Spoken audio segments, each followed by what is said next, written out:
ആർക്കും ഒരു നിയന്ത്രണമില്ലാത്ത ഒന്നായി സാമൂഹ്യ മാധ്യമങ്ങൾ, സോഷ്യൽ മീഡിയ മാറിയിരിക്കുന്നു.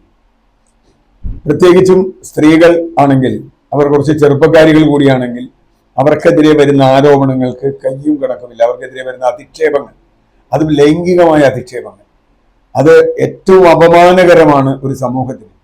കേരളത്തിന്റെ സാമാന്യ ബുദ്ധി എന്നൊക്കെ നോക്കിയാൽ തന്നെ ഇവരൊക്കെ ഒരുതരം രോഗികളാണ്.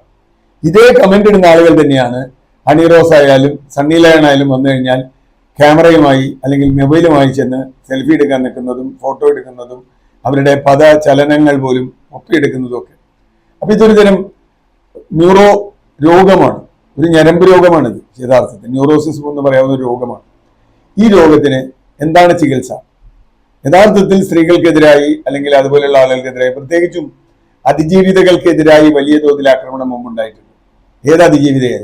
എനിക്ക് ഓർമ്മയുള്ളത് വാളയാർ അമ്മയ്ക്കെതിരായി ഒരു തെരഞ്ഞെടുപ്പിൽ മത്സരിക്കാൻ തീരുമാനിച്ചു എന്നതിന്റെ ഫലമായി ലക്ഷക്കണക്കിന് ആളുകൾ വന്ന് ആ അമ്മയെ അപമാനിച്ച അനുഭവം നമ്മുടെ ഇവിടെ ഉണ്ടായിട്ടുണ്ട്. ഇതിനു മുമ്പ് ആക്രമിക്കപ്പെട്ട സിനിമാ നടി, അതിജീവിതയായ സിനിമാ നടിക്കെതിരെ അത്തരത്തിലുള്ള ആക്രമണങ്ങൾ ഉണ്ടായിട്ടുണ്ട്. മറ്റു നിരവധി ആളുകൾക്കെതിരെ കെ കെ രമ അനുഭവിച്ച അത്രയും വേറെ ആരും അനുഭവിച്ചിട്ടില്ല. അത്രയുണ്ട്. ഷാനിമോൾ ഉസ്മാൻ, പലർക്കെതിരെയും ഇതുപോലെ വന്നിട്ടുണ്ട്. അതുപോലെ ശൈലജ ടീച്ചർക്കെതിരെയും വന്നിട്ടുണ്ട്. നമ്മളിപ്പോൾ അത് അങ്ങനെ പറഞ്ഞിട്ട് പാർട്ടി മാത്രമല്ല, ശൈലജ ടീച്ചർക്കെതിരെയും വന്നിട്ടുണ്ട്. അങ്ങനെയുള്ള അധിക്ഷേപങ്ങൾ കുറ്റകരമാണ് എന്ന് തോന്നാത്ത തരത്തിലുള്ള ഒരു സാമൂഹ്യ ബോധമാണ് നമുക്ക് ഇന്നുള്ളത്. നമ്മളെന്തോ പ്രതികാരം തീർക്കുന്ന മാതിരിയാണ് എതിരെ. ഞാൻ അതിന്റെ ഒരു വേറെ രീതിയാണ്. സ്ത്രീ അല്ലെങ്കിൽ പോലും പലപ്പോഴും എനിക്കെതിരെ അങ്ങനെ വരാറുണ്ട്.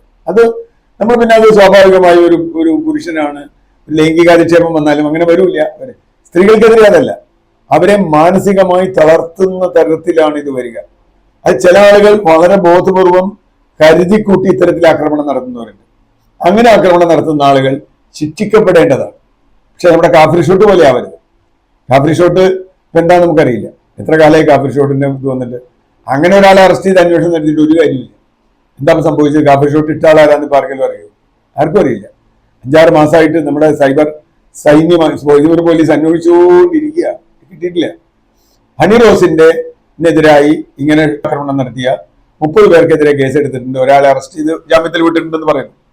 അപ്പോ അതൊന്നും നിലനിൽക്കില്ല എന്ന് ഈ ചെയ്യുന്നവർക്കറിയാം. ഈ കേസൊന്നും നിലനിൽക്കില്ല. മാത്രമല്ല, ഭരണകൂടത്തിന് താല്പര്യമുള്ള ആളുകളാണ് ഇത് ചെയ്യുന്നതെങ്കിൽ, പ്രത്യേകിച്ച് പ്രതിപക്ഷക്കാർക്കെതിരെയോ അല്ലെങ്കിൽ മറ്റവർക്ക് താല്പര്യമില്ലാത്തവർക്കെതിരെയോ ആണ് ചെയ്യുന്നതെങ്കിൽ ഒരു കേസും എടുക്കില്ല. രമയ്ക്കെതിരെ ഇത്ര ആക്രമണം വന്നിട്ട് ആരെങ്കിലും കേസ് എടുത്തിട്ടില്ലല്ലോ, എടുക്കില്ല. കാരണം അവിടെയാണ് നിഷ്പക്ഷമായി നീതി നിർവഹണം നടത്തുന്ന ഒരു പോലീസ് സേന ഉണ്ടോ എന്ന് പറയുക.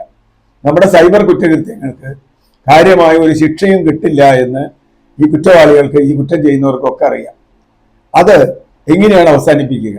എന്താണ് അതിനുള്ള നിയന്ത്രണം ആവശ്യമുള്ളത്? മാതൃകാപരമായി അവർ ശിക്ഷിക്കപ്പെടുമോ? ശിക്ഷിക്കപ്പെട്ടാൽ മാത്രമേ ഇതിന് അവസാനമുണ്ടാകൂ. പക്ഷെ ഇപ്പോൾ ഇന്നത്തെ ഒരു സ്ഥിതിക്ക് അങ്ങനെ ശിക്ഷിക്കപ്പെടാനുള്ള നിയമം തന്നെ വളരെ ദുർബലമാണ്. പോലീസിന്റെ ആക്ഷൻ അതിലേറെ ദുർബലമാണ്. ഹണി റോസിന്റെ കാര്യത്തിലെങ്കിലും ഒരാൾ ശിക്ഷിക്കപ്പെട്ടുവെങ്കിൽ ഞാൻ അതിൽ സന്തോഷിക്കുന്നു. കാരണം അത്രയെങ്കിലും നീതി നടപ്പായി എന്ന് പറയാം. പക്ഷേ അത് നടപ്പാവുമെന്നൊരു പ്രതീക്ഷയും എനിക്കില്ല.